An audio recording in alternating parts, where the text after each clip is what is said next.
You have to embrace and hack fear. And when that happens, then there are no limits. He's a freak, but in a positive way. It was incredible help for me. Details he gives us and stuff just helps us so much. So. When we score a lot of goals with our opponents, always he jump and celebrate, except one team. It was Arsenal. There is no doubt about it that Mikel Arteta is a freak. Everybody within football always talks about Mikel Arteta's passion and the lengths he goes at in order to prepare for matches.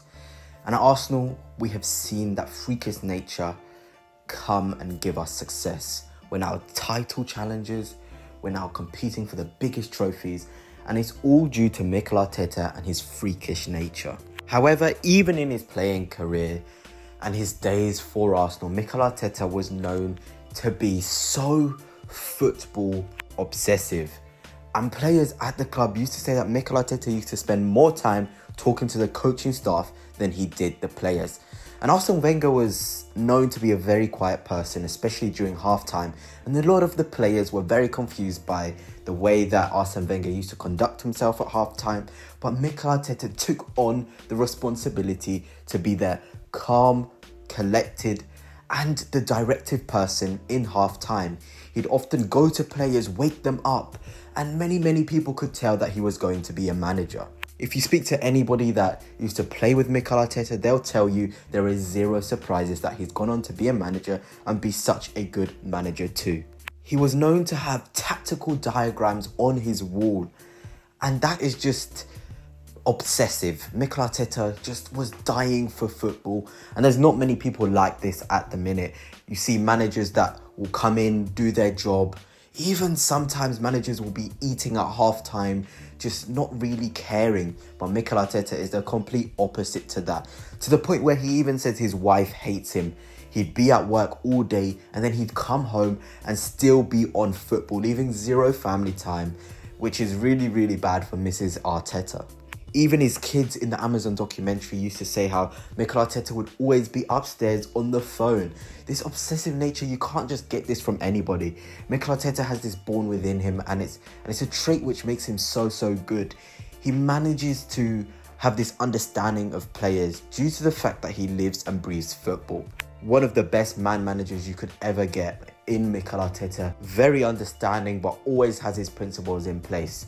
He's always talking about his non-negotiables and what he can't stand for. And you need this in a big club like Arsenal.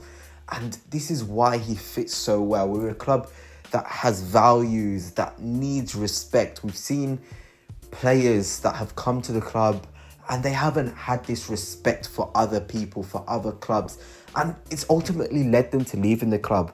We go back to the situations of Guendouzi, in which I've already made a video on, and how Arteta had to get him out the club. He'd do ridiculous things such as dancing at formal events, just putting a bad name on the club.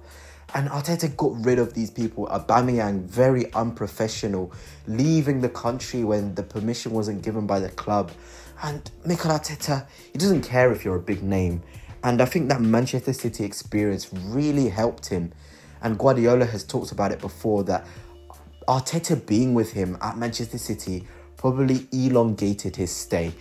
And, you know, people even tell other people that Mikel Arteta was the main mastermind behind Pep Guardiola.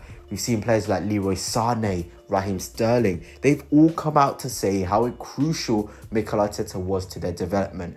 And we're seeing it now with Bukayo Saka and even Gabriel Martinelli, even though he's fallen off this season, that Arteta has the time and the influence to improve players.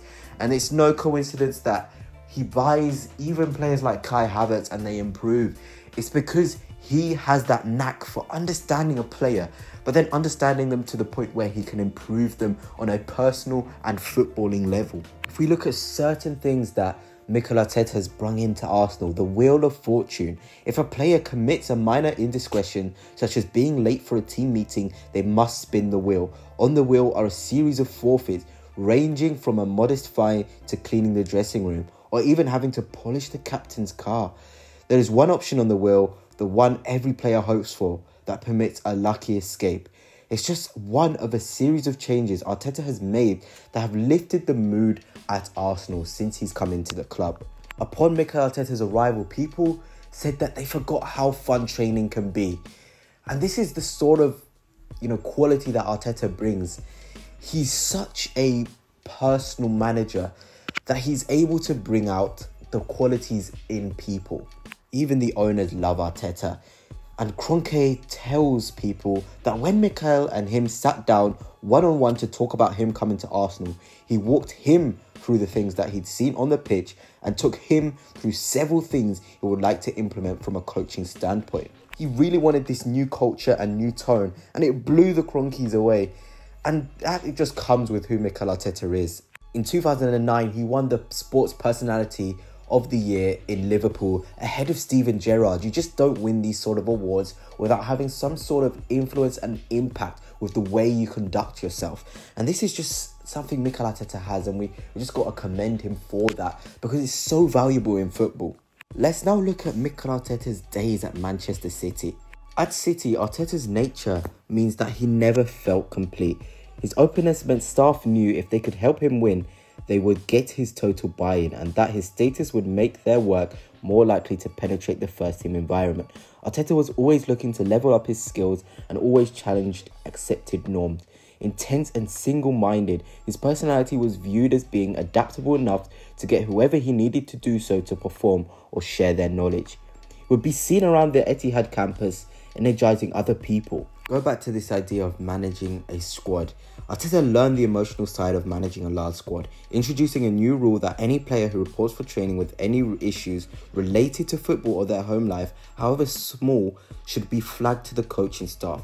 Arteta typically wanted to know absolutely every detail so he could factor it into his thinking. He would dig down to an extra level on everything, even manual tasks that were not related to performance. It is no surprise that a daily morning meeting with the entire staff, something not in place at City, is now very common at Arsenal. We're even seeing it now. Arteta is trying to bring this sort of relationship with our players' wives, making sure that they're very close together. He values this off the pitch connection and unity because he feels like if you have good vibes all around the club, it will just lead to success. And who are we to judge him? Because we have seen step by step, ever since Mikel Arteta has come into the club, every single thing he's implemented has come out to be successful. So this is it. This is Mikel Arteta in a nutshell. And I think this video just gives you an insight to Mikel Arteta and his morals and what he really thinks is important in football. Anyway, Gunners, if you've enjoyed, please smash that like button and subscribe and turn on those notifications. So without further ado, peace.